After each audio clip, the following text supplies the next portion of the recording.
Assalamualaikum warahmatullahi wabarakatuh. Sebelum saya langsung menjelaskan materi, sebelumnya saya ingin memperkenalkan diri saya terlebih dahulu. Perkenalkan, nama saya Dharma Mulyana Wismi dengan NIM 1892041043 pada program studi Pendidikan Akuntansi Fakultas Ekonomi dan Bisnis Universitas Negeri Makassar. Pada kesempatan kali ini saya di sini memenuhi tugas dari ujian tengah semester pada mata pelajaran mata kuliah seminar akuntansi, di mana di sini kami ditugaskan untuk membuat video dengan jawaban dari tugas-tugas yang telah diberikan. Nah, di sini saya mendapatkan tugas 2 sebagai materi yang akan saya bawakan pada video kali ini. Baik, untuk mengefisienkan waktu, langsung saja saya akan membahas tentang tugas 2.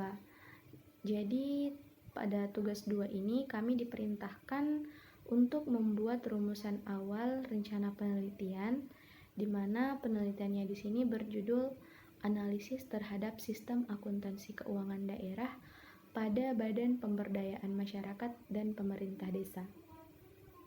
Dengan susunan-susunan sebagai berikut. Nah, di sini ada yang pertama judul penelitian, kemudian yang kedua ada latar belakang, dan yang ketiga rumusan masalah, kemudian yang keempat adalah tujuan penelitian, dan selanjutnya yang terakhir adalah kerangka pikir atau pendekatan penelitian. Langsung saja kita membahas tentang judul penelitian. Nah, di sini ada langkah pertama, yaitu judul penelitian. Nah, langkah-langkah dari judul penelitian ini bisa dilihat pada PPT yang tercantum dalam video di layar Anda. Di sini langkah pertamanya, penulisan judul itu dimulai pada batas atas pengetikan. Nah, di situ juga sudah tercantum contoh, di mana contoh ini di dalam komputer atau laptop itu pengetikannya sudah dimulai dari batas atas pengetikan kertas. Jadi sudah sesuai dengan yang diminta.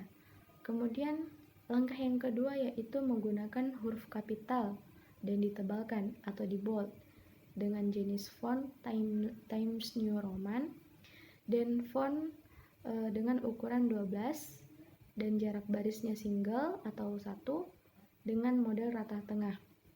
Nah, kembali kita perhatikan contoh itu dia fontnya sudah ditebalkan dan sudah menggunakan huruf kapital sebagaimana yang diminta. Kemudian jenis fontnya juga sudah sesuai, yaitu Times New Roman dengan ukuran 12 dan jarak barisnya adalah 1 dengan model rata tengah. Kemudian langkah selanjutnya dari penulisan judul, di mana judul ini jumlah baris minimalnya adalah 2 dan maksimal ada 3. Nah, kalau dicontoh itu jumlah baris dari judulnya ada 3. Jadi dia tidak melebihi batas maksimal dan juga sudah mencapai batas minimal dari jumlah baris judul penelitian. Kemudian jumlah kata pada judul penelitian maksimal menggunakan 20 kata. Nah, kalau di dalam contoh judul ini dia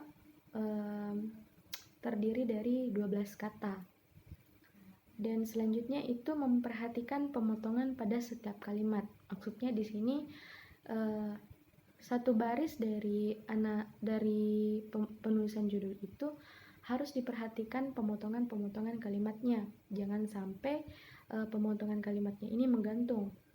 Contohnya seperti jika kita menuliskan analisis terhadap sistem akuntansi keuangan, kemudian baru pada baris kedua kita cantumkan daerah. Nah, di situ pada baris pertama dia pemotongan katanya itu akan seperti menggantung pemotongan kalimatnya. Jadi ini memang benar-benar harus diperhatikan, karena hal ini juga dapat menimbulkan kesalahpahaman bagi para pembaca jika ingin mengakses atau membaca penelitian kita. Kemudian ada yang keenam di sini, judul itu diformulasikan secara singkat dan jelas yang memuat jenis atau sifat penelitian, kemudian objek atau variabel penelitian, subjek atau populasi penelitian, dan lokasi penelitian. Nah, sebagaimana yang telah tercantum dalam contoh, di contoh ini sudah secara singkat dan jelas dipaparkan terkait dengan judulnya. Kemudian memuat jenis atau sifat penelitian. Nah, di sini sifat penelitiannya itu adalah menganalisis. Jadi penelitiannya berupa menganalisis variabel. Terus kemudian ada objeknya atau variabelnya, variabel penelitiannya, di mana di sini adalah sistem akuntansi keuangan daerah dan badan pemberdayaan masyarakat serta pemerintah desa. Dan subjek populasi dari penelitian juga dicantumkan serta dengan lokasinya. Nah, selanjutnya, langkah kedua yaitu ada latar belakang. Nah, latar belakang ini adalah uraian sistematis mengenai keadaan, fenomena, dan problematika suatu variabel yang menjadi alasan untuk diteliti. Dan kemudian latar belakang ini disusun dari hal yang bersifat umum ke yang bersifat spesifik atau dari hal umum ke khusus gitu. Dan kemudian di latar belakang itu memuat gambaran umum variabel, di mana dalam gambaran umum ini menguraikan pentingnya variabel, definisi variabel, dan pengukuran, di mana pengukuran ini berfungsi atau dicantumkan pada penelitian yang terdiri dari satu variabel saja. Namun jika terdapat dua variabel, maka yang digambarkan pada bagian ini adalah variabel dependen atau variabel terikatnya, serta menguraikan tentang faktor-faktor yang mempengaruhi variabel secara teoritis atau secara empiris, serta dapat menyertakan data jika data pendukung jika memang diperlukan untuk dicantumkan pada latar belakang. Nah, di sini sudah ada contoh latar belakang dari judul penelitian yang telah diberikan pada tugas 2, sudah memuat alasan-alasan dan pentingnya variabel, definisi variabel, serta faktor-faktor pendukung lainnya.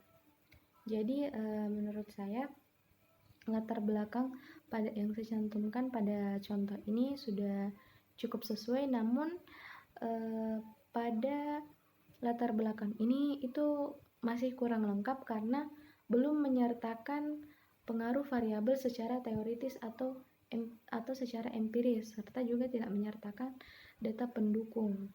Dan menurut saya ini diperlukan data pendukung jika terkait dengan pemerintah desa tadi. Analisis terhadap analisis sistem akuntansi keuangan daerah itu diperlukan data. Kemudian selanjutnya itu di dalam latar belakang memuat juga gambaran umum variabel independen. Di sini untuk hal ini berlaku untuk penelitian yang lebih dari satu variabel, yang menguraikan definisi variabel, pengukuran variabel, dan bagaimana variabel mempengaruhi variabel dependen. Kemudian selanjutnya ada gambaran umum lokasi penelitian dan data awal mengenai variabel di lokasi tersebut. Hal ini diperlukan untuk, pada penelitian satu variabel, hal ini diperlukan untuk memastikan variabel yang akan diteliti apakah terdapat pada lokasi tersebut. Nah, sedangkan pada penelitian yang lebih dari satu variabel, selain untuk memastikan variabel yang akan diteliti terdapat di lokasi tersebut, juga digunakan sebagai dasar identifikasi masalahnya. Kemudian yang terakhir yang terdapat atau tercantum dalam latar belakang yaitu deskripsi data awal yang berkaitan dengan fokus pada variabel yang akan diteliti. Nah, deskripsi ini digambarkan dengan adanya kesenjangan antara teori dan fakta atau kenyataan dan adanya kesenjangan antara harapan dan kenyataan, sehingga dapat diidentifikasi adanya masalah penelitian. Kemudian selanjutnya pada langkah ketiga yaitu ada rumusan masalah. Nah, rumusan masalah di sini sudah saya cantumkan contohnya pada PowerPoint di video. Nah, rumusan masalah ini adalah masalah-masalah penelitian yang diidentifikasi dalam latar belakang. Selanjutnya dipilih dan dibuat dalam bentuk rumusan masalah. Nah, rumusan masalah ini merupakan pertanyaan penelitian yang akan dicari jawabannya melalui peneliti yang akan dilakukan. Untuk itu, rumusan masalah dibuat dalam bentuk kalimat tanya serta dirumuskan dengan tegas, jelas, dan cermat.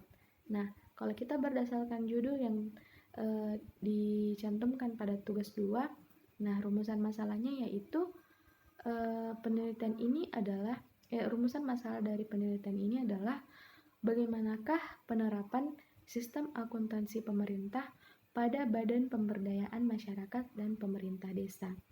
Nah, di sini rumusan masalahnya tegas, jelas, dan cermat, mudah dipahami oleh para pembaca. Kemudian yang selanjutnya ada langkah keempat yaitu tujuan penelitian. Nah, tujuan penelitian ini merupakan sesuatu yang ingin dicapai. Nah, jika pada rumusan masalah tadi adalah masalah-masalah yang dikemukakan terkait dengan penelitian tersebut, maka di tujuan penelitian ini kita memaparkan tujuan dari dilaksanakannya penelitian yang akan kita lakukan. Nah, tujuan penelitian pada hakikatnya adalah menemukan jawaban terhadap rumusan masalah. Jadi tujuan penelitian ini menjawab rumusan masalah. Dengan demikian, tujuan penelitian harus sejalan dengan rumusan masalahnya. Dan tujuan penelitian ini dirumuskan juga dengan tegas, jelas, dan cermat dalam bentuk kalimat pertanyaan. Selanjutnya yaitu langkah terakhir, yaitu langkah kelima adalah kerangka pikir atau pendekatan penelitian.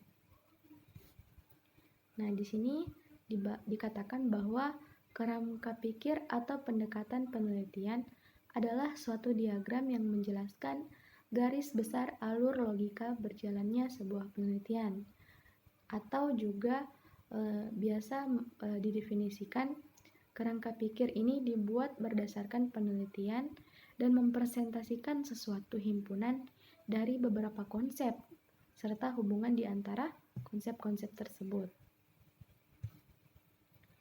Nah, baik, saya kira cukup sekian pemaparan materi yang berupa jawaban dari tugas 2 yang sebelumnya telah saya kerjakan di Syam-Oke untuk memenuhi tugas ujian tengah semester ini. Saya kira cukup yang dapat saya jelaskan.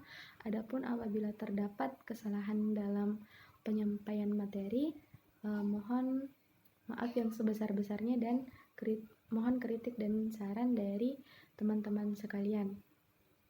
Dan tak lupa pula saya ucapkan terima kasih kepada teman-teman yang sempat menyaksikan video ini dari awal hingga akhir video sampai dengan nanti penutupannya. Saya ucapkan terima kasih banyak.